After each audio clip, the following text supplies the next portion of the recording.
Bismillahirrahmanirrahim. Assalamualaikum warahmatullahi wabarakatuh.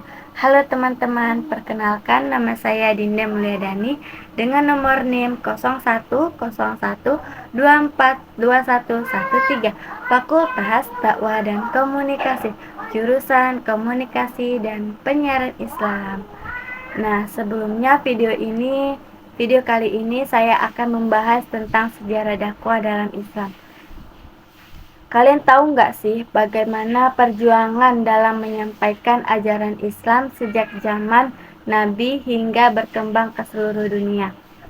Nah, sejarah dakwah dalam Islam dimulai dari Nabi Muhammad SAW di kota Mekah. Pada awalnya, dakwah dilakukan secara sembunyi-sembunyi selama kurang lebih 3 tahun. Namun, Nabi mengajak orang-orang terdekat seperti keluarga dan sahabat untuk mengenal Islam. Setelah itu, dakwah dilakukan secara terang-terangan. Namun, banyak tantangan dan penolakan dari kaum Quraisy. Mereka menolak karena mereka merasa ajaran Islam mengancam tradisi dan kekuasaan mereka. Nah, karena tekanan di Mekah semakin berat, Nabi Muhammad SAW dan para sahabatnya melakukan hijrah ke Madinah. Peristiwa ini menjadi titik penting dalam sejarah dakwah dalam Islam. Nah, di Madinah ini dakwah berkembang lebih pesat. Namun, Nabi tidak hanya menyebarkan agama, tetapi juga membangun masyarakat yang adil, damai, dan penuh persaudaraan. Nah, disinilah Islam mulai berkembang menjadi kekuatan sosial dan politik yang kuat dengan dasar akhlak dan keimanan. Nah, kalian tahu nggak sih tantangan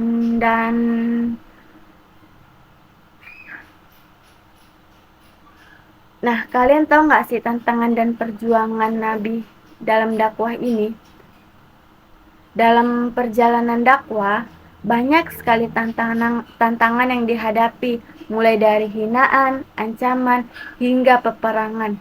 Namun, Nabi Muhammad tetap sabar dan tidak pernah menyerah. Dalam hadis riwayat Bukhari, disampaikan bahwa sampaikanlah dariku walau hanya 1 ayat. Hadis ini mengajarkan bahwa setiap muslim memiliki tanggung jawab untuk berdakwah, meskipun hanya sedikit yang kita ketahui. Nah, pada Quran Surah Al-Hijrah ayat 94 yang berbunyi, A'udzubillahi minasyaitonirrajim. Bismillahirrahmanirrahim. Fasda' bima tu'maru fa'ridu 'anil musyrikin. Yang artinya, maka sampaikanlah olehmu secara terang-terangan segala apa yang diperintahkan kepadamu dan berpalinglah dari orang yang musyrik.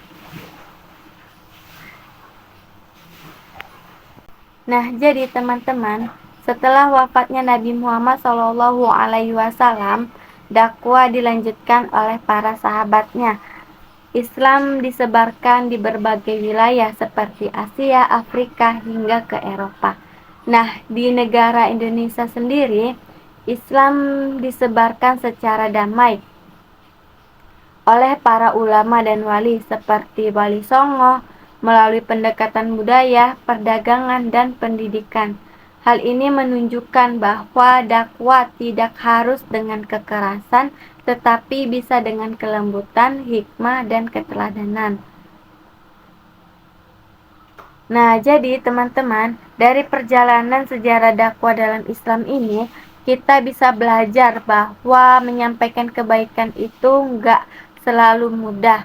Butuh kesabaran, keberanian, dan juga keikhlasan. Nah, kita nggak harus mulai dari hal besar kok. Kita bisa dari hal-hal sederhana dulu, seperti berkata yang baik, bersikap yang baik, dan pelan-pelan mengajak orang di sekitar kita ke arah kebaikan. Jadi, semoga kita semua bisa jadi bagian dari orang-orang yang ikut meneruskan dakwah Islam walaupun dengan cara yang sederhana. Akhir kata saya ucapkan terima kasih. Wassalamualaikum warahmatullahi wabarakatuh.